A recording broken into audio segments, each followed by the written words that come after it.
Back in the 80s, Micky Rourk was an ultra-confident young stud, cast in risky films like 9.5 Weeks and Wild Orchid. He was considered one of Hollywood's rising stars. Yet fast forward 15 years and he'd all but disappeared. But now he is back on Hollywood's A-list. So how did this comeback kid do it? Micky Rourk grew up in a rough area of Miami with an abusive stepfather. An understandably angry kid and unable to hit his stepfather back, he took it out on the punching bag in the local community centre. Micky was so good, he decided to turn pro, going on to train at the famed Fifth Street Gym in Miami Beach, where Muhammad Ali began his career.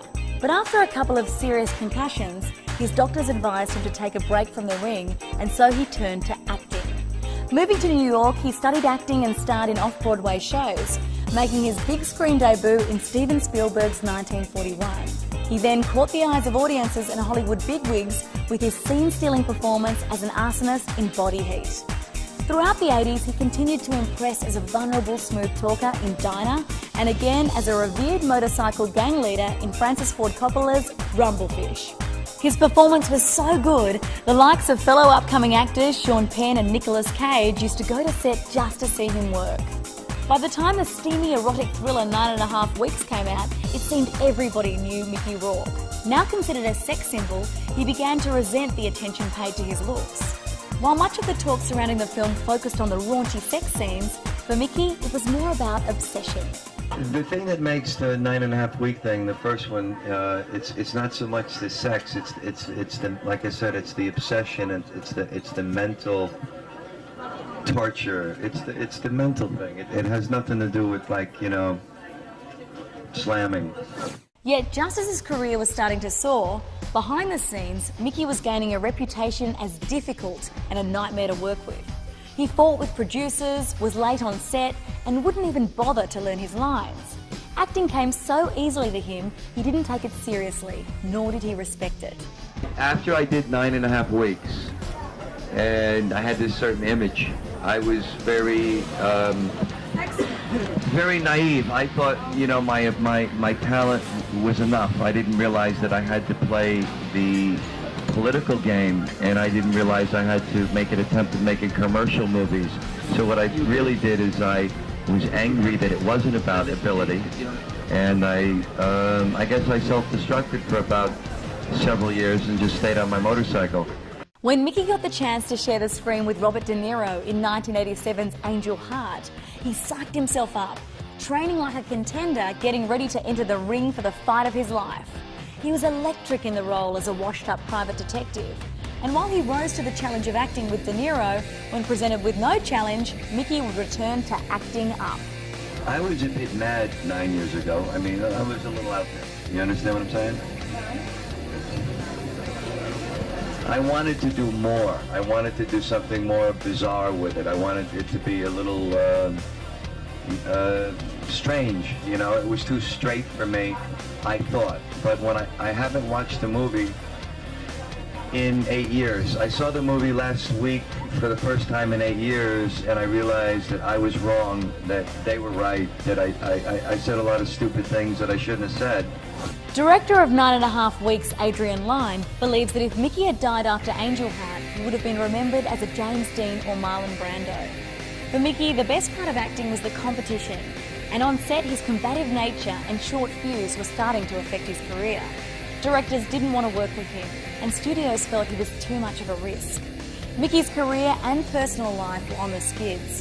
His marriage to his Wild Orchid co-star, Carrie Otis, was a partnership of extreme highs and lows, with Otis suffering from an addiction to heroin.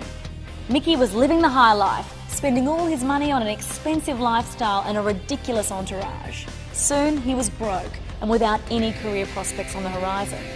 With his relationship and career in tatters, Micky felt he had to return to boxing because he felt that he was self-destructing. I've got to be physical fit for my mind to work.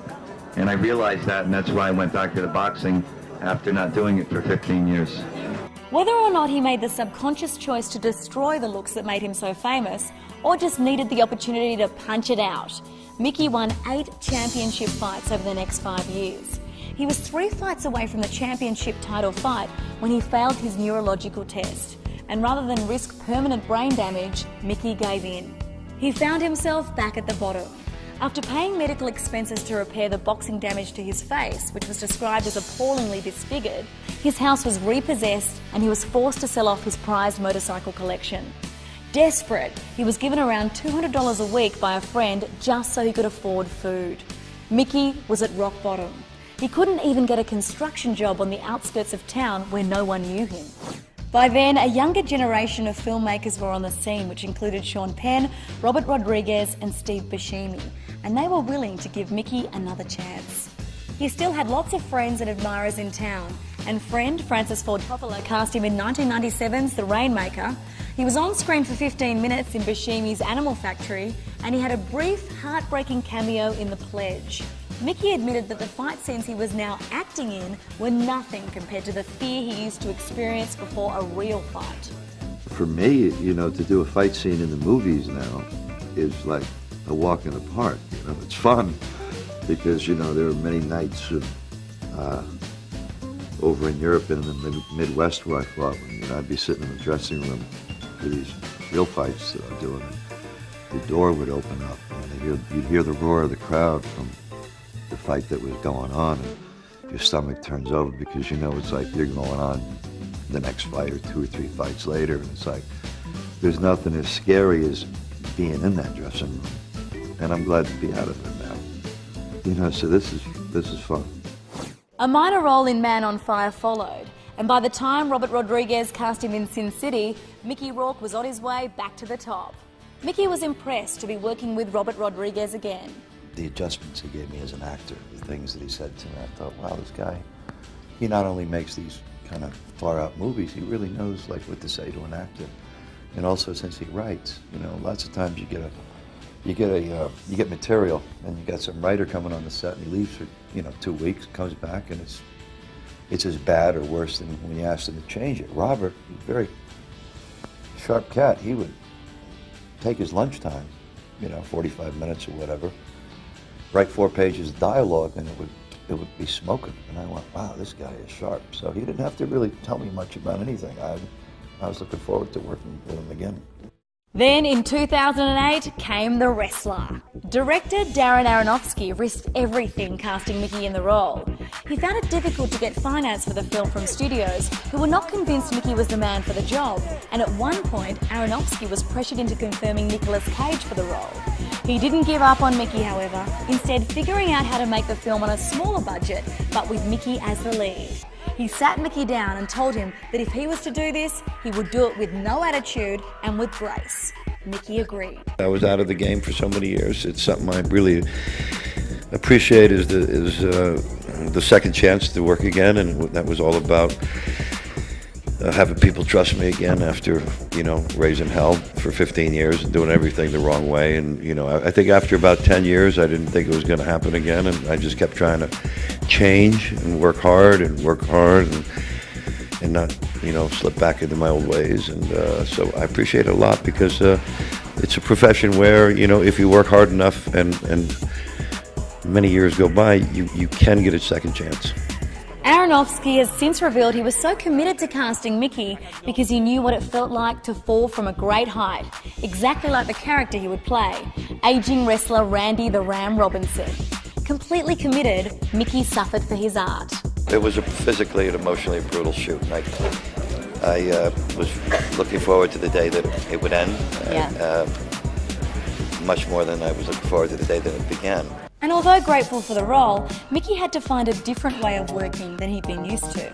As far as I'm concerned, it is the best movie ever made, and it's the hardest movie ever made. It's the most I've ever trusted and respected someone enough to give them all of myself. And, you know, there was a long preparation before the movie started with several months of putting the muscle on and then 4 months of learning how to wrestle. I knew nothing about wrestling, and it's much different than boxing, and it was just, I had to actually break habits from boxing to move like a wrestler, and that was quite difficult.